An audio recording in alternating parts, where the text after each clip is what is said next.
the Peruvians, shamans and the indigenous who live in the Andes, they talk about a prophecy, which is no longer a prophecy. It's called the Pachakuti. And the Pachakuti happens every 500 years. And to break down the word Pacha, like Pachamama, can mean earth, but in this context, Pacha means time, and Kuti means make it right. So Pachakuti, a time to make things right. And they have been talking about this time, which this Pachakuti is not a myth. We are in it, where the North and the South will come together, where the eagle and the condor will fly together again, where the rise of the divine feminine will occur. And so we have been in this place of so much masculine energy, and the masculine energy, I'm getting goosebumps right now talking to you about this, so it's important. The masculine energy has impacted all of us. How many of us have time to ourselves? We're going, so active, so overwhelmed, so busy, work too much. All of this, and how many of us are so deeply in touch with our hearts and giving love, which would heal the planet and humanity, and giving compassion, right? These are all feminine qualities, yin and yang. And so yes, the rise of the divine feminine, which is meant to be a part of a rise of the divine masculine. So like you said, Hieros Gamos, they can become one going forward. They can be a sacred union inside of us and outside of us in relationship. It is a huge part of the healing right now.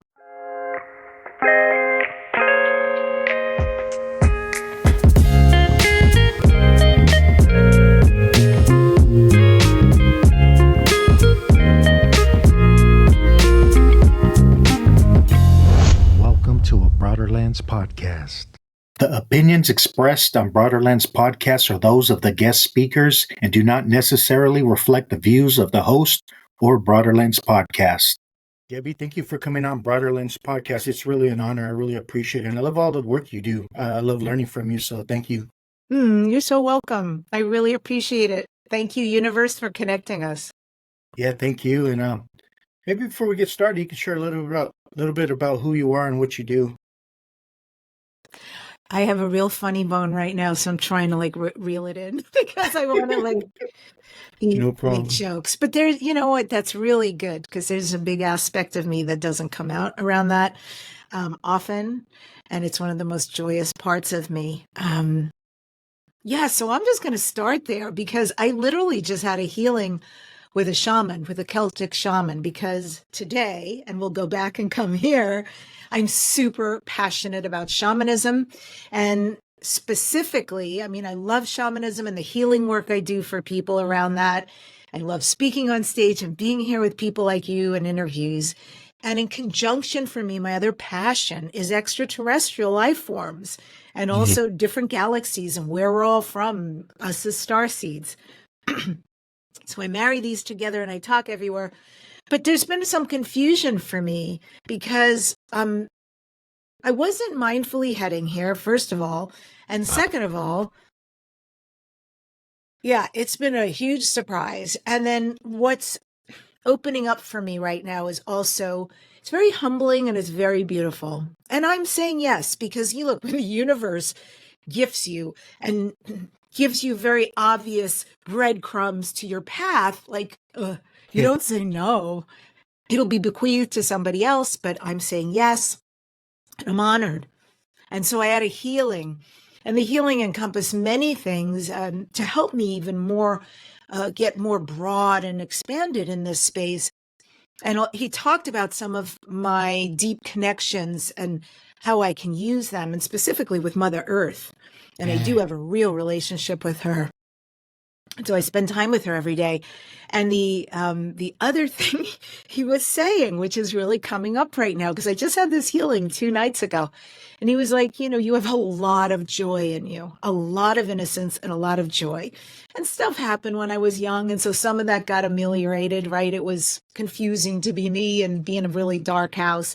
But I feel more of that, even more of that after working with this guy. So that's really great. And so not only do I offer the shamanic stuff, but hey, I still work with people, right? I am here to be of service. So I want to be the cleanest, best I can. And how I got here, yeah, I was an actress and singer when I was a little girl. It's all I loved. I loved music so much. And I went into that.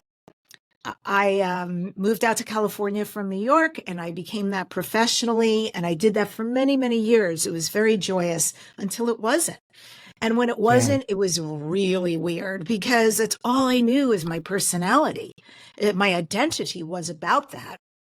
But I was so confused by it because this feeling that I was complete there wouldn't go away. And I knew nothing except to surrender and release it and say, okay, I don't even know what I'm supposed to do because this is all I've ever done. And I feel like all I'm ever good at. I surrendered and I followed energy. And I didn't even do it mindfully. It's just what I did. And when I followed energy, things came and I said, well, I'm excited about that. I'll try it. Excited about that. So I did Toastmasters and I spoke professionally and I loved jewelry and I started making jewelry and selling it in stores. And I started singing with a big band and a jazz band and like that. And then I did cartoon work, voiceovers. And I got paid very well and I loved the voiceover work. And next, I wanted to get my voice out there more. I saw an ad 17 years ago for a radio station. They wanted somebody to do a show. And I answered the ad and I got hired. And so I started first doing a music show and it was okay. It really wasn't my passion. And just was when I was thinking, maybe I should leave after a couple of months, they came to me and said, we really like what you're doing. We want to give you your own show. Ta-da! Dare to Dream with Debbi Dachinger was born. And so for 17 years now, moving forward, I've been doing radio and podcast, same show, although the subject has changed a little bit as I've grown. It used to just be super spiritual and metaphysical, but then I got deeply into this extraterrestrial world and this cutting edge, a little bit paranormal, definitely channeling. All of this was my wheelhouse. So that's why I started featuring. My audience came and grew. I'm on YouTube and all major channels. And along the way, also, I wanted to reach more people. So I started writing books. I've got many international best-selling books out there. I've got more in me, but not right now. My life is so busy with beautiful opportunities. So in a year or two, I'll write another book. And I became a coach. I became a coach for people who wanted to write books. I became a coach for people who were like, how to get interviewed. And I started doing some publicity work for a small amount of people. Spiritual messengers, I get them booked on radio and podcast.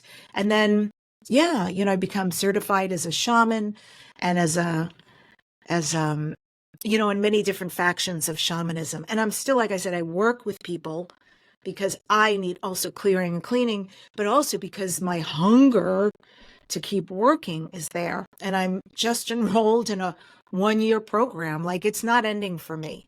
So I'm loving my life right now. Like it's a pretty magical life. That's awesome. I could tell. I appreciate it. You're glowing.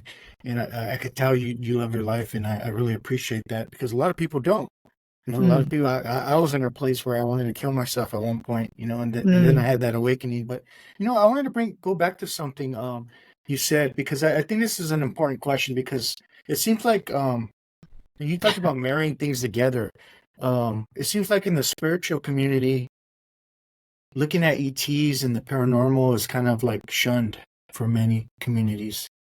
But others intertwine it all goes together. How does that all go together for you? Like, because for me, naturally, it all goes together. But other people think you're crazy if you're into ETs and the paranormal and so on. With great compassion, I was also that person.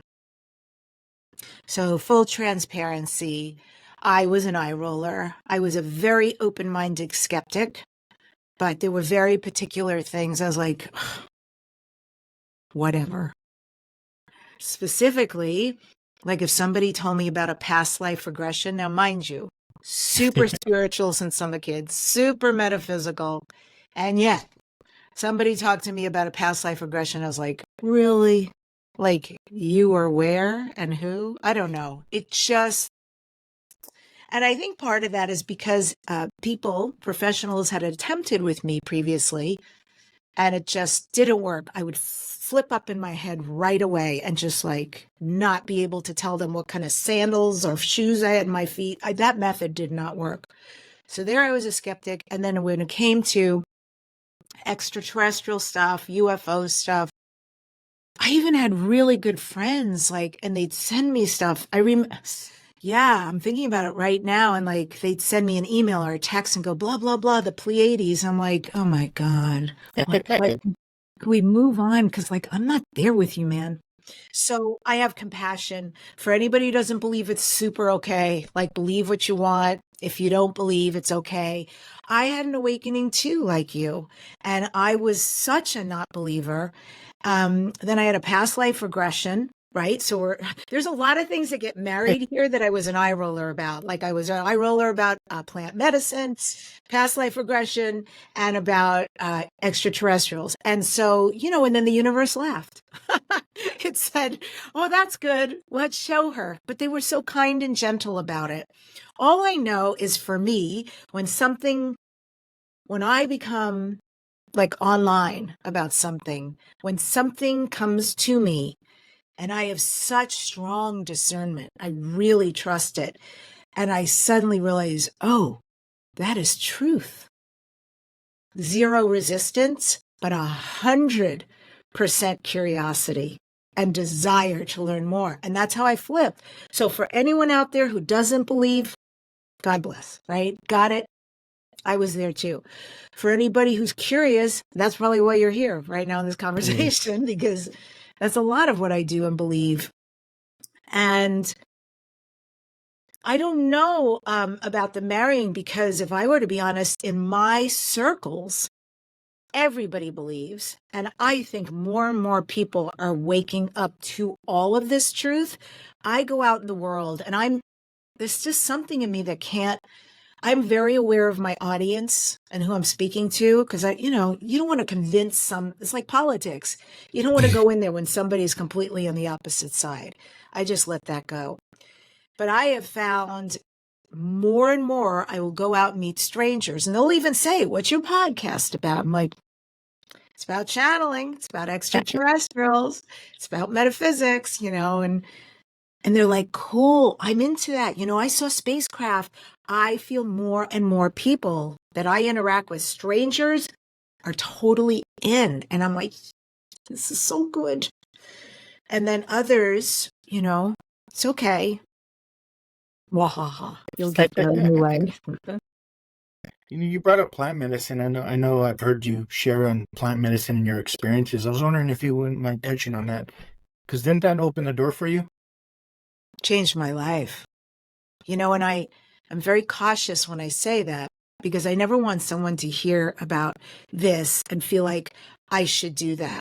Like there's a laundry list of things we need to do to become something. I believe strongly that with plant medicine, you're called or you're not.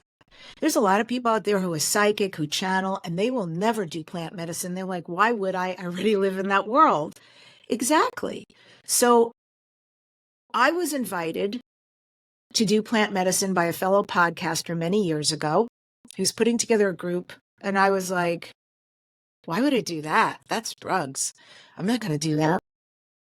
And then 3 months later, grandmother ayahuasca, because the plants, come on, they're alive. They have consciousness and wisdom, reached out to me and said, we want you to come sit with us. And that, again, bam, truth. I knew it. And because I feel so taken care of and loved and seen, there were a ton of synchronicities that began to happen that were extraordinary. And they were continuing to show me, yes, you need to do this. Yes, you need to do this. I have since drunk 25 times. I'm not really drinking these days because at this moment I feel complete. 2 of the 3 times where plant medicine changed my life was last year. I was in a shaman course and grandmother ayahuasca said, sit with me while you're in the class.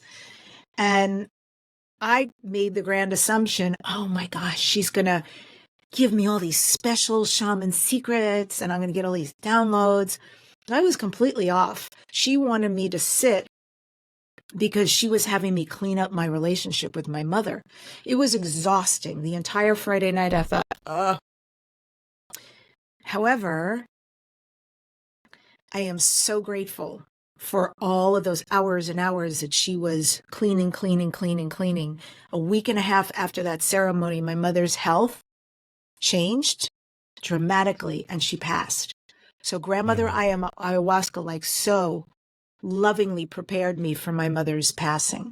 Huge, right? Wow. And then the other time was the many years previous. It was my second time drinking. I was going out of country.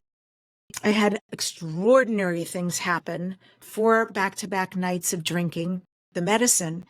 And I saw sacred geometry. I did see past lives. It was massive. Traumas were healed. The big one was that starting the first night, the divine, the energy of the divine came to me and said, Debbie, you're a healer, you're a shaman, you're a priestess. And I had no context for any of those words. And I argued and I said, I'm sorry, I'm not those things. First of all, look what it takes to become a shaman. I mean, I'm just here drinking. I don't. And second of all, healer, no, those are my friends. I do have extraordinarily gifted friends or people come on my show. And priestess, cool, I'll take it, but still no context. So every night she worked with me, she came back and said the same thing like a mantra, and she showed me another piece and showed me another piece. By the final night, she said, I want you to go up to the shaman and tell him you want a shaman's blessing. 20 minutes of arguing. She wouldn't back down, and I did. I went up, and he gave me a shaman's blessing. She then said, go to this other shaman who was a female, Sarah, and ask her for a blessing to understand your shaman's journey. And she said, and you cannot call her by name. You have to call her sister. Really humbling. So I did, and she gave me this beautiful blessing in Spanish. Okay, I come home. I'm super confused. And my friend, one of my gifted healer friends, said, let me give you some past life regressions. He did a method like nobody else I'd ever experienced. So he put me under. And I saw myself as a Native American man. I was absolutely a shaman. It was a beautiful life, so at peace with nature and animals and everything. The second time he put me under, I saw myself as a 7-foot tall priestess who was Mayan. And she lived in a temple and led the people. And I really enjoyed my time with her. I was kind of blown away by her. And before I left, I asked her a question about her abilities. And I was making an assumption, and she shook her head and she raised her finger and telepathically said to me, I am not from here. I'm from another galaxy. So I come out and I'm like, woof, okay. First of all, a Mayan. Awesome. And a priestess, okay, click, click, this is starting to connect. Past lives or concurrent lives. Second of all, she's Mayan, lives in a temple, beautiful. Third of all, she's 7 feet tall, and she's from another galaxy, so have been aspect of not from here. And that's when all of that opened up for me, and it became this huge deep dive of speaking to people who channeled extraterrestrials, of gathering information, of exploring my galactic lineage. I mean, years of it. And what an incredible journey. Because I got to tell you, the more I learn, the more I want to learn. And the more that's out there. This is like a gift that keeps on giving. It's so fascinating. And I'll just end it by saying I tend to stay on the literally light side and not the dark. There's a lot of dark theories out there. And I'm not saying that malevolent energies don't exist, but I do think it's interesting. You know, we learn in metaphysics that we are what we think and believe. And I very much have only experienced benevolence and love. And so I'm going to continue to do that because it's only created great experiences for me in my field. Yeah, I love that. Thank you for saying that, because I've heard about that too by a number of people, about the dark side and inviting all these negative entities and stuff. So yeah, I really appreciate that. You talked about trauma. Does Can these plant medicines help people heal from trauma? 100%. You know what they do is they encircle the trauma and they expel it from the body. That's the short version. Trauma gets stuck in the body and is surrounded by water. We are so much water, right? And the beautiful thing about plant medicine is its wisdom. Now, in the beginning of any circle you sit in, you'll always sit around and have an intention. You'll share your intention, I'll share mine, and the other people there will share theirs. I always think it's hilarious because I don't know if anyone ever gets their intention. I never do, because the plant's like, yeah, right. I know what you need anyway, and you're going to get what you actually need, not what you want. And so that's cool. And so regarding the trauma specifically, you drink the medicine, and it doesn't happen all the time, by the way. I don't throw up every time I drink it by any means or otherwise. But I think especially at the beginning, that's when people do, because you're new and you're cleaning. It's beautiful because it's like 90 years of therapy getting handled like that. So the plant has wisdom. It comes into you. Should there be a trauma, that instead of having to go through all these healers and therapy, you can expel like that. It will surround the water, holding the trauma, and take it out this end or the other. There are people out there who say, I don't want to drink medicine because I don't want to throw up. And I get it, because the context is when I was drunk and I threw up, or when I had food poisoning and I threw up, which is or I had a flu. It's a horrible, horrible feeling, right? That kind of vomiting is terrible. But when you're going to throw up on plant medicine, if you do, and not everybody does, but if you do, it's a different feeling. You can literally feel something nasty that you have been holding on to without even realizing is coming out of you. And there are people who even say that as it goes in the bucket, they are aware, oh my God, that was my blah, blah, blah boyfriend, girlfriend, society, gender, whatever the hell you went through, coming out. And the relief is massive. Wow, thank you. Steve, did you get the runs at all? No, but I mean, there are stories out there. Like, we even once had what do you call it? A shaman who was leading a ceremony, and they started talking about it. And he said, don't laugh, because he's drunk thousands of times. And he said, one time I shit in my pants. And it's like, so because I heard that story, Boo Boo, I was so like, you think about these things, right? Every time I went to a ceremony, I was always bringing an extra pair of pants, 5 pair of underwear. Like, I just didn't want to be that person, but thank God it never happened. What do you call those diapers? Those adult? Depends. Yeah, here I come. Some for everybody. What about past life trauma? Do you believe we can have past life trauma? Absolutely, I do. I absolutely do.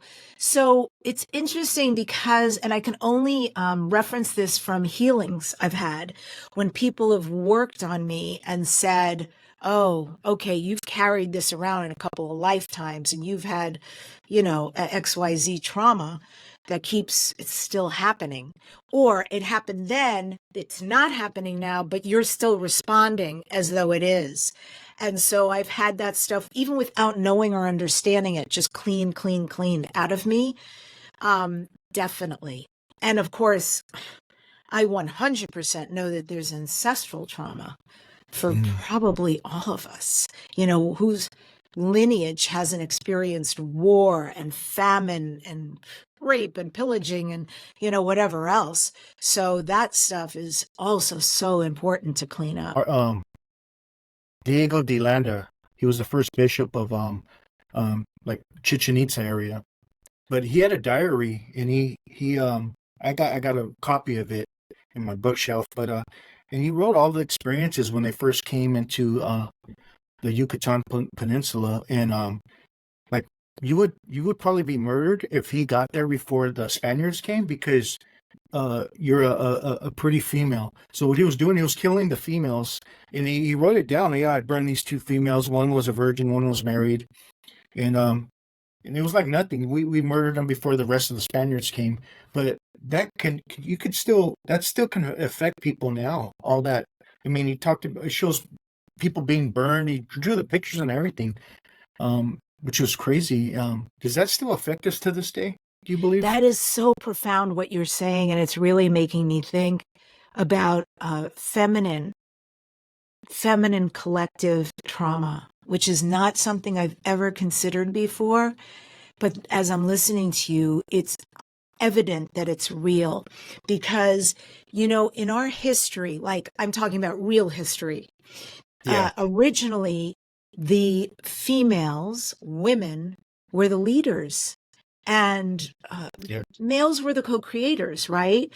They weren't slaves or anything like that, but they were also co-creators. But the female were the goddesses, the priestesses, the leaders.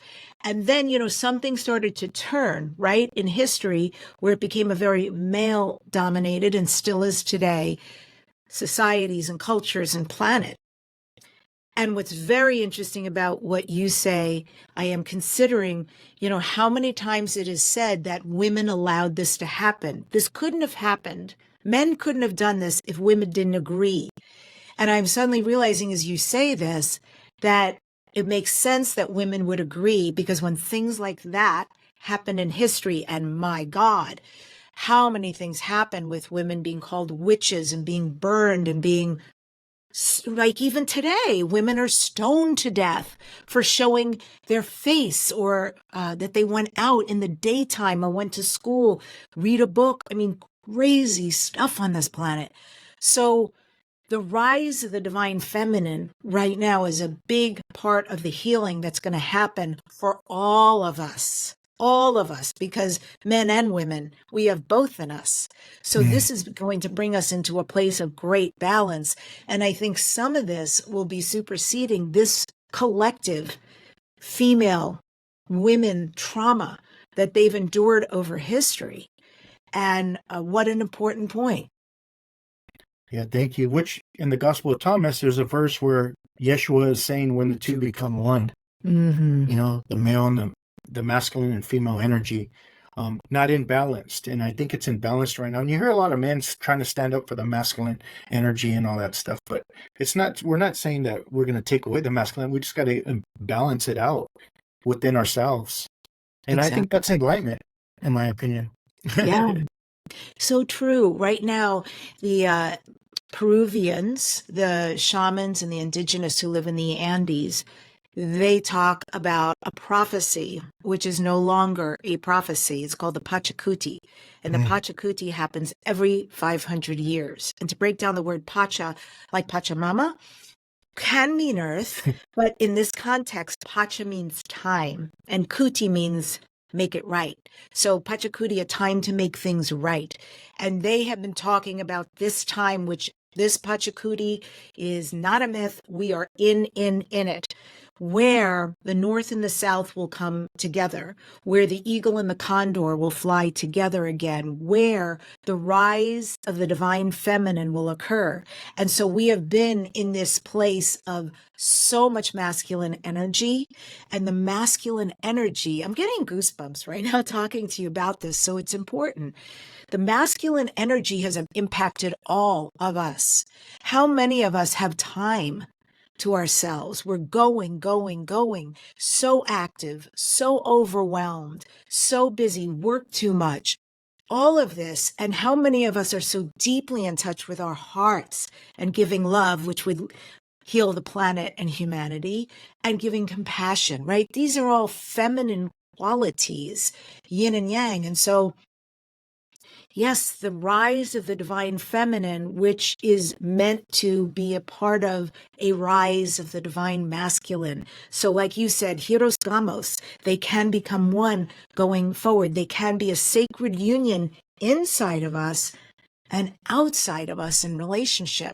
It is a huge part of the healing right now.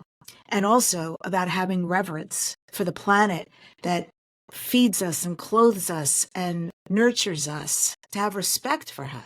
Appreciate that. Thank you. You talked about ancestral trauma. Anybody that may not have even heard of the term, maybe you can help broaden our lens on that a little bit more, if you don't mind. Yeah, What is ancestral trauma? we could take you and I right now and be great examples. So let's start with you. Can you say what your ethnicity is? My obviously Mexican, right? But also, yeah, a native heritage as well. And I have a little bit of Irish in me. Beautiful, like right there. So you say, what have the Mexicans been through in history that you could say was traumatic to the people? Like, just give one or two examples. Well, it's pretty much people don't really realize this. I might upset some people, but if you really think about it, Mexican people were natives and Spaniards, and the Spaniards came and raped the natives, so they're a product of rape. I hate to say it like that, but that's kind of the truth. That's how you created Mexicans, because they didn't do it all that by will. These Spaniards were forcing themselves, forcing Jesus, forcing their religions, forcing their beliefs, and then forcing sex with the women, and created Latinos, in my opinion.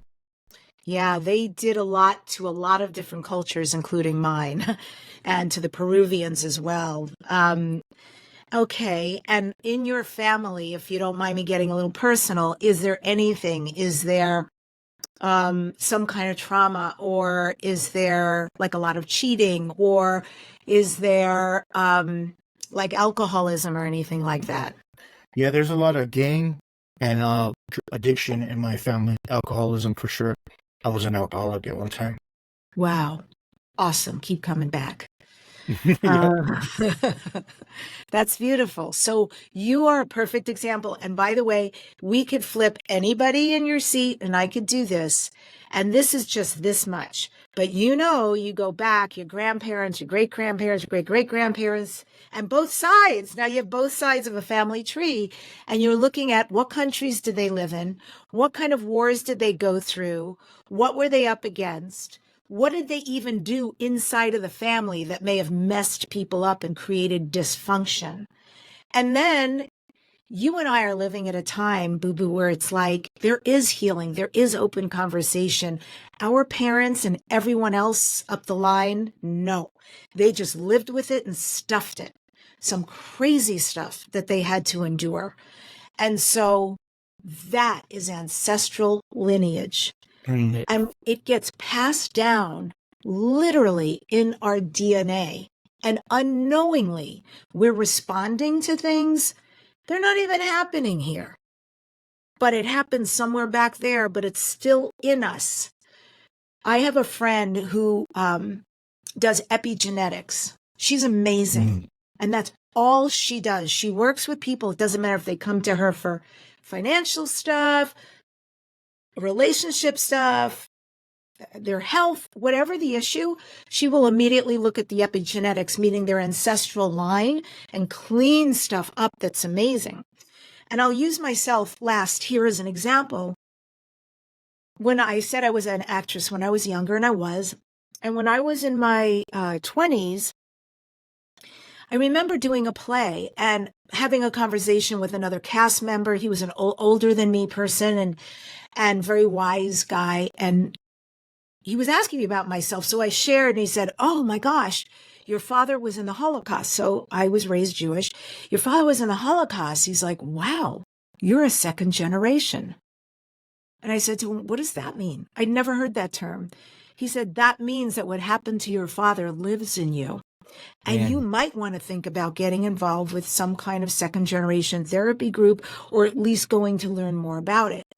And so I went online after that, like, what the heck is that? And reading so much about how I didn't live in Austria. I didn't live in Belgium. I didn't have family that went to a concentration camp, but my father did. And my father was a hidden child in a church, and he had to change identities and all of this. My father freaking has trauma, big trauma. And so unknowingly, that's living in me, and I'm responding out here in ways I'm not realizing. That it's so interesting how deep this gets. So I'm not realizing, for an example, that anytime I'm betrayed or I have to even move homes, this is real. I would go through so much. Most people, maybe they don't like change and they just move homes. But me, it was freaking so traumatic for me to let go of where I was and considering moving. But when you think about the lineage just of Jewish people, where they started and every place they got accepted into a place, another country. They were actually very loved at first and a huge contribution to the city and the town. And then that city and town would turn on them and say, you're devils, you're bad people, and do horrible things to them. And they had to flee, those who could leave, and move to another country. And it would happen over again and over again and over again. So there's that.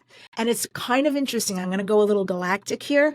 So one of the things I was looking at, because of course my galactic ancestry, another ancestry to look at, have been many things, but there's been a few star beings I have been in particular. One of them is Lyra, the lion people.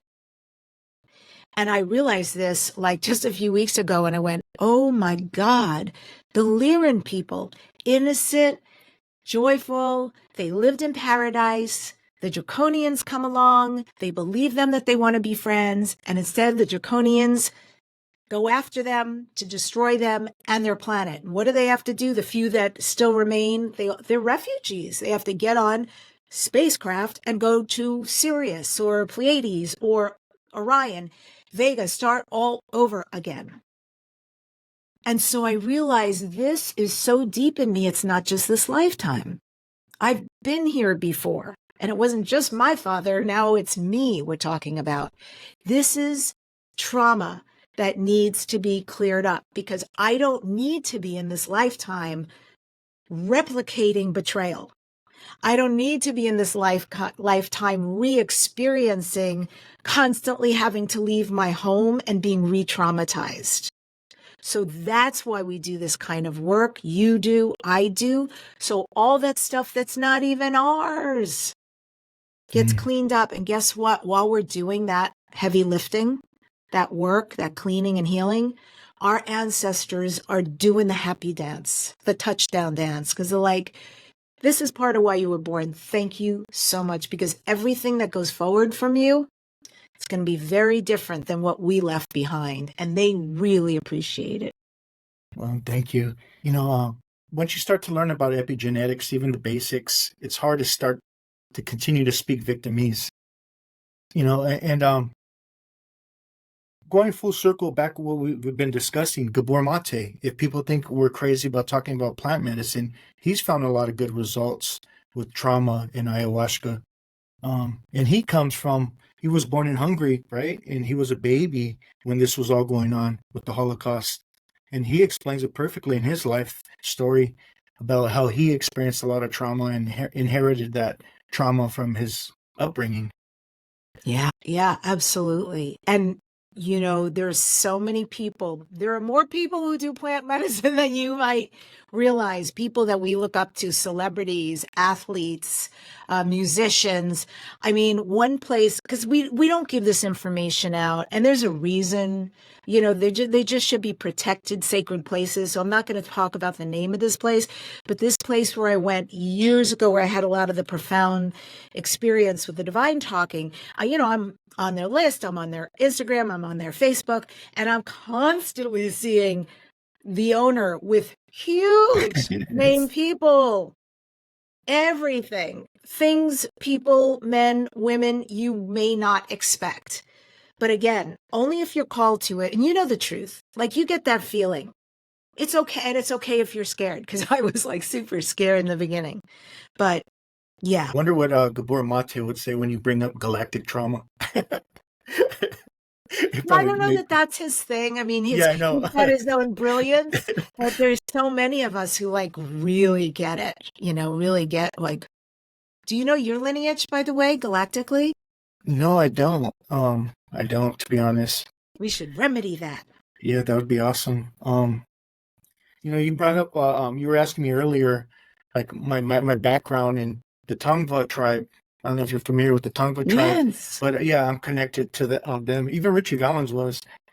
I don't know if you remember Richie Valens, the old singer, but yeah, he's actually a cousin of mine, a distant cousin of mine. But That's yeah, cool. the Tongva tribe, we're still trying to remember, our ancestry. So it's pretty interesting. Yeah. But yeah, getting wiped out, just forgetting your whole, history, and yeah. And that's why being a storyteller is so important, because to pass the stories on, to find some way to pass the stories on, to tell your story to your kids, or your nieces and nephews, or on stage, to anybody who will listen, so that there's some kind of breadcrumb back to your people. Yeah, because we're forgetting faster and faster, it seems like. Because, unfortunately, the Abrahamic religions, Christianity, for an example, they came and conquered all the lands, and everyone's starting to forget their history, their past, their traditions, their culture, because it's all now the Abrahamic religion, Americanized, westernized, and people are forgetting. I was talking to my buddy from Samoa, and doesn't know anything about his past history. So it's pretty interesting. Do you think it's important to remember? Good question. I will tell you, I don't know about important, but I think it's helpful. And the reason why I think it's helpful is when someone has shared with me, things have clicked, and I've been like, oh, that's why I do that for a living. Oh, that's why I function like that. That's why there are so many proclivities that I have that learning lineage has really helped with. So I think there's a lot of tools out there, to be honest. Like, I think human design is amazing. I've had that done, and that answered tons of questions, sometimes astrology, numerology. Like, I'm into all of that because all of those hold pieces and keys. And I think also galactic or just human lineage, learning those, you just start to understand more about exactly why you are who you are. I just did, if anybody's interested, I just did a 2-hour deep dive with a massive expert on starseeds. And you can go to my channel, go to youtube.com/Debbi Dachinger. Just spell my name right. DebbiDachinger. And because I'm doing a lot of research on that. And I actually want to gift people. I'm going to make a landing page so I can gift people with a free report that breaks down all the different star seeds so they can start to see themselves. Oh, I'm that, or I already know I'm that. And now that makes so much sense. Like, they'll see what kind of jobs they usually have, the kind of personality they have, sometimes their weaknesses. And so along with this beautiful report I put together, I wanted to do a informational back and forth with an expert. She was amazing. And so for a little over 2 hours, we are getting such amazing feedback on this. People are thanking us because of the recognition and the freedom they're feeling, understanding all this. And so anyway, that's available to anybody who would like to find out a little more about their galactic lineage. Yeah, that'll be awesome. Thank you. I'll look into that myself. You talked about you were able to see past lives. I remember when I was a kid, when I seen Star Wars, I knew something was very familiar in here. Mm. And then when I seen Indiana Jones or those old Chinese kung fu movies on the regular TV back on the weekends, in the 80s, I remember like seeing the environment, and that looked very familiar to me. Like, I had this remembrance in here, though. It wasn't even right here. It was in here. And yeah, it's just interesting. Past lives. What did your past lives look like, if you don't mind me asking? At all. And I just want to riff off of what you were just saying, where you were watching something and you had that feeling. So I love anything that has to do with Vikings. I don't know, I find it fascinating. Like, just fascinating people, period. Yes, they were conquerors. Yes, they could be brutal, but let's face it, they had the deepest spirituality. They did use plant medicine, their own variety. And they also were able to access different realms for healing and for prophecy and seeing. They were powerful people, beautiful people, really lived on the land. And so when I had my DNA tested, as most people do, I thought it was really boring. I'm like 96% European, blah, blah, blah. And I was like, God, that's not cool at all. I need something like way more spicy. And so then I heard something where you could get your genomes tested. And essentially that means that they take the raw data of your DNA and they put it through their system. And then they analyze the chromosomes, and the chromosomes are like the ones that go deep into the core of who you actually are. That was where the juice was.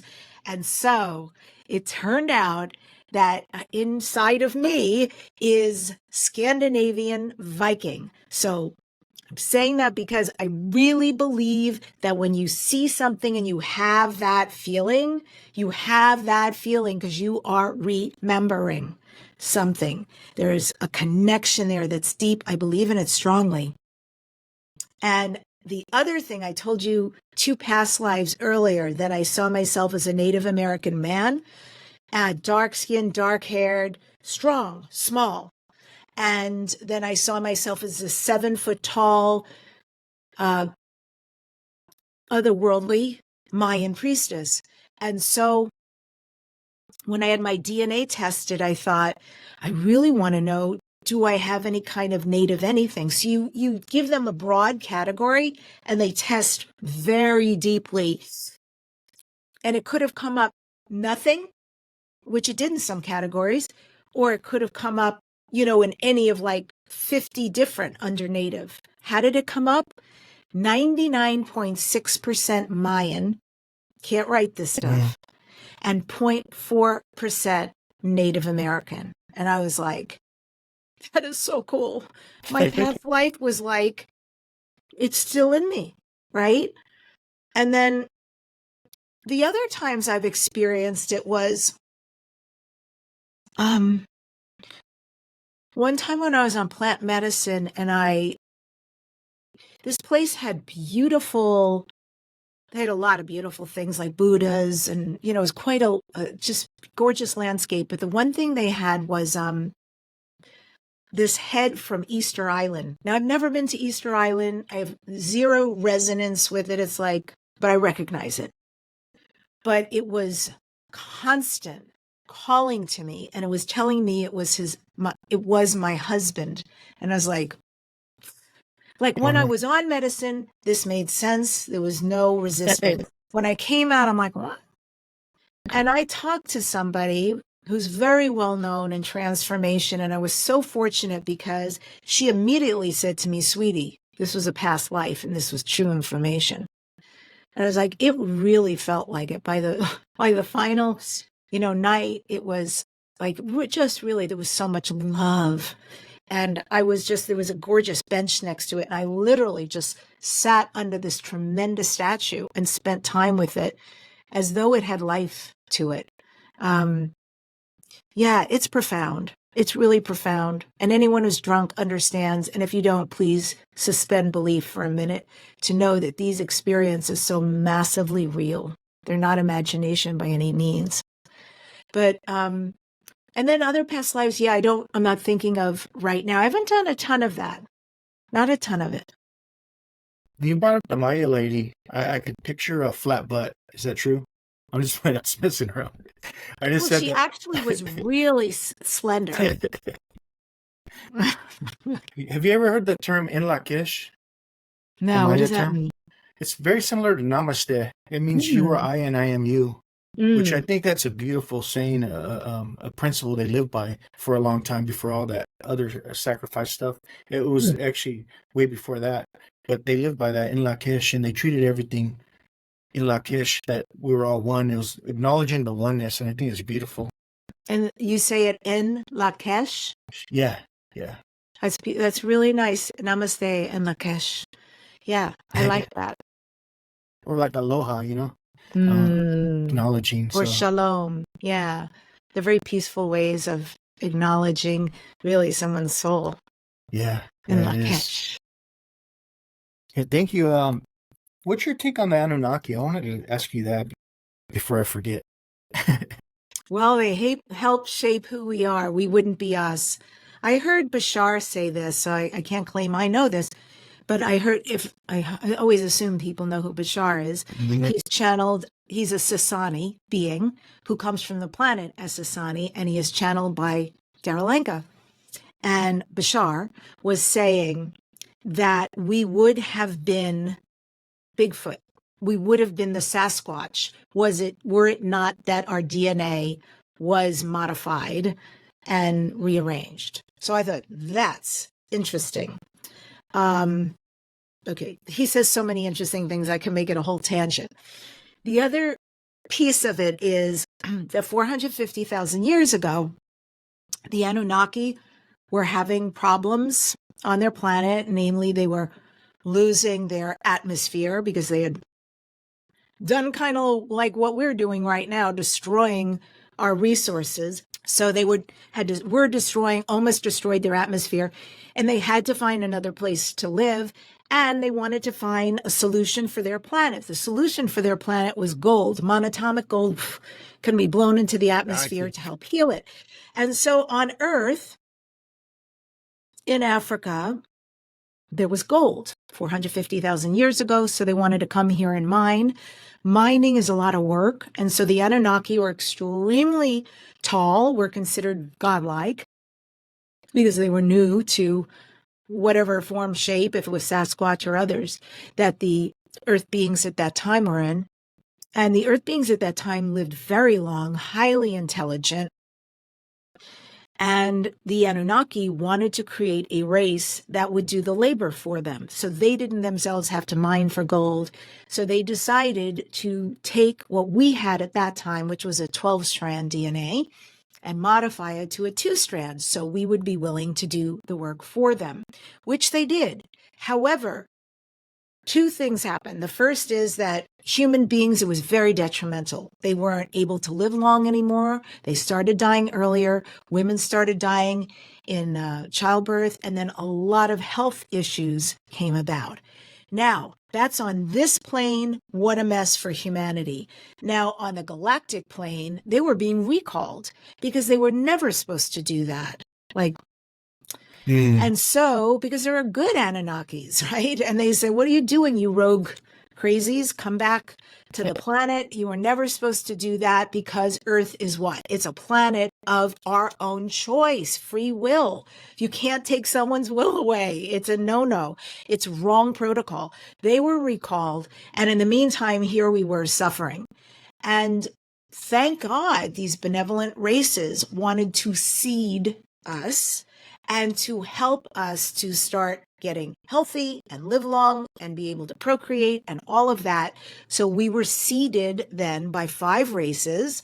And that's why we're all really related, because we've got the feline race, we've got the avian race in us, we've got the reptilian race in us, we've got the Lyran beings and the high light beings inside of us. So we are a DNA soup of so many things.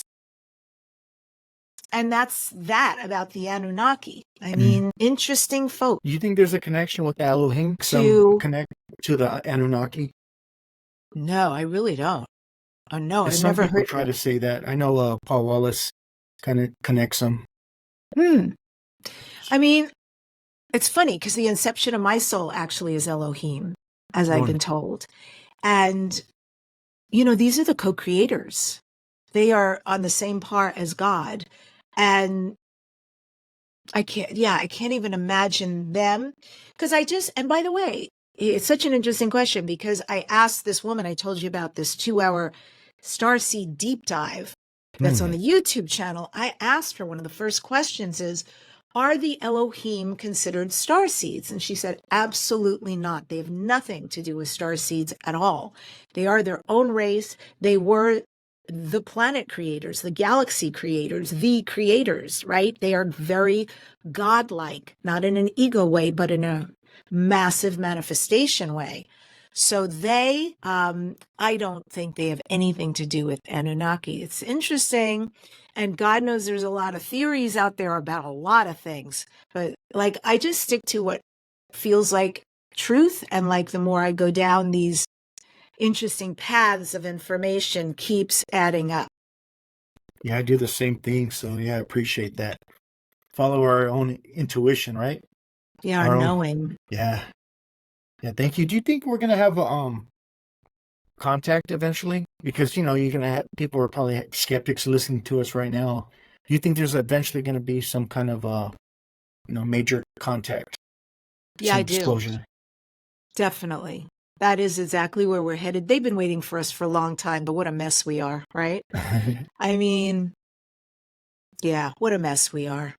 Just the wars alone and the fact that people are still starving on the planet and those terrible things that are done to children. Yeah. Ugh. But that's the bad news. The good news is, yes, there's a 90% chance, so says Bashar, that in the end of 2026, so it's coming up, end of 2026, beginning of 2027, there will be something unprecedented. So I call it undeniable first open contact, because obviously throughout all of history, we've been having contact with extraterrestrials and with UFOs. I've had contact. I have seen many spacecraft. I have had extraterrestrials come to me. And so far, it's funny. Some people receive them energetically. Some people actually go into a spacecraft. I have not had, well, to the best of my knowledge, I have not had either. But I have been visited in my dream. And it is so different than a dream. It's nothing like it. And for me, it's been beautiful, like very wonderful experience. And so, yes, 2026, 2027, unprecedented first incident, we will call it, very positive. So it has been said that they're still waiting for us energetically to get it together. We do not have to be perfect. We need to get it together a little bit. And for those of us who want to be on this timeline, who are interested in this, right? I know I want to be here when it happens. So I'm hoping the timeline goes quicker. Then we will be on that timeline. And they are very purposeful, mindful about how they're going to connect with us. They're not going to suddenly send, I'm trying to think of something like a fish race or mantis beings, because most human beings would be freaking terrified, right? So they're highly aware that they want to connect with us first by those who look like us. So specifically, that means it could be the Pleiadians first. We are genetic cousins. They look like us. They look humanoid, although they're a far, far advanced race. The next potentially would be the Yael. The Yael are a hybrid race. They were literally created by extraterrestrial and human DNA put together. So they love us. And they look at us fondly because we are their cousins, their brothers, their sisters, their parents sometimes. So very possibly it could be the Yael. And then after that, probably the Sasani.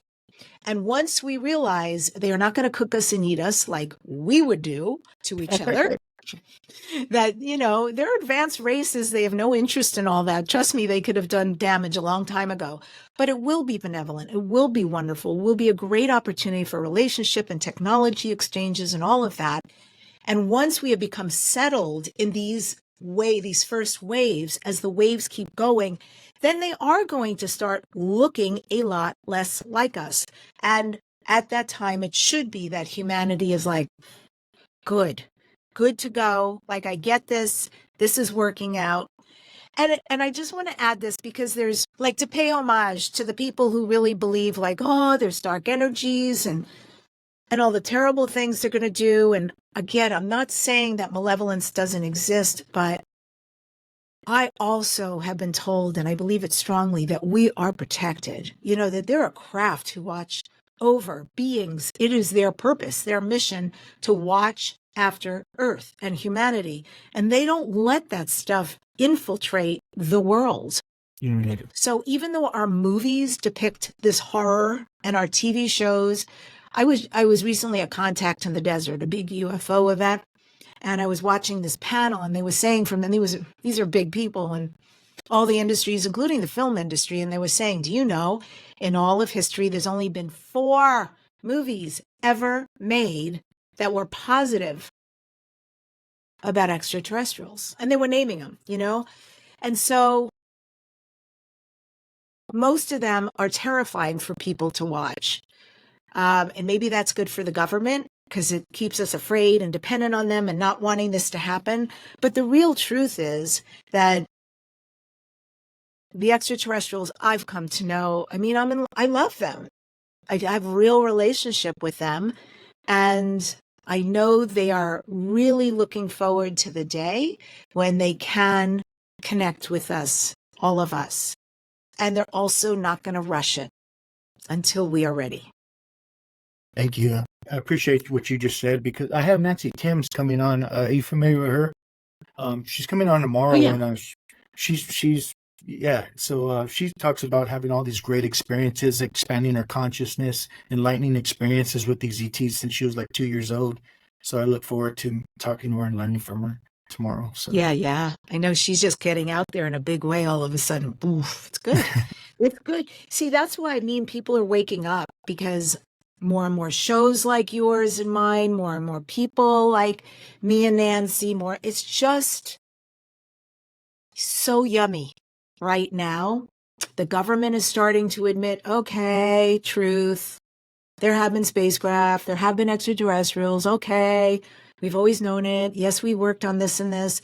Yes, the stuff you saw, the footage from the Navy really exists. Yes, there were Tic Tacs. Yes, there, and then there are whistleblowers.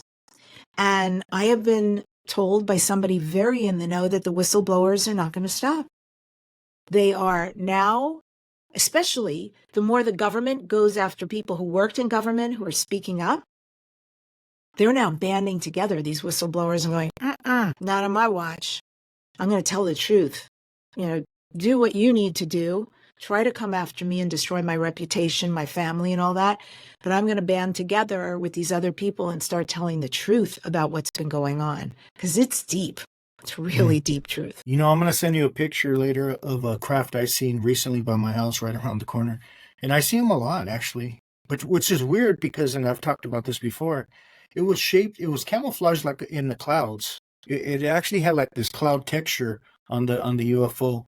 And it was a huge, like a football field or two long, wide, right? What really struck me odd was that it seemed like I was the only one that stopped and took a picture of it. Like, why didn't anyone else see this thing? Yeah, Boo Boo, it was for you. That's so funny, and I've been there. I was on a freeway once in a truck with 4 people. We actually were doing CE5 work, Close Encounters of the Fifth Kind out in Joshua Tree. Nothing happened, but we had a great night, and it was late, and we were going home on the freeway in California, and all of a sudden, bam, right in front of the truck, spacecraft.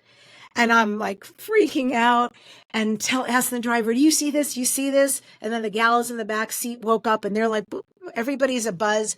It took us a while to pull over on the freeway so we could take video and pictures. And, nobody else stopped and saw.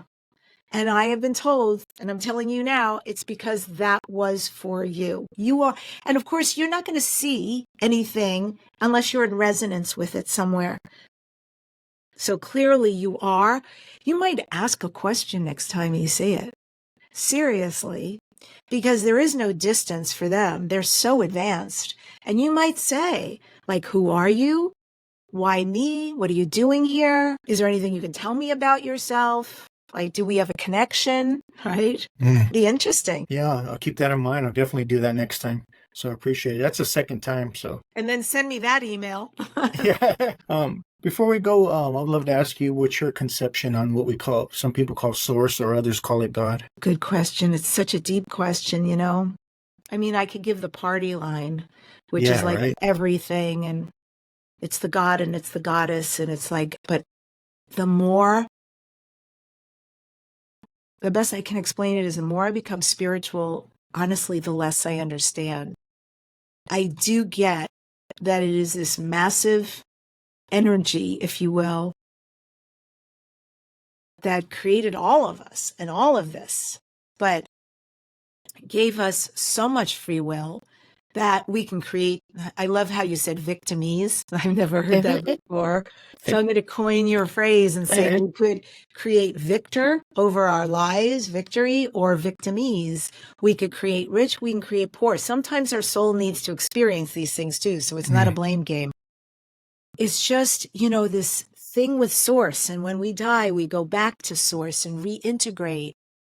And the fact that, the galaxies and universes are so vast and the types of beings are vast. And even on this planet, how many animals and types of people, it's like, wow, man, what an imagination, what a creation.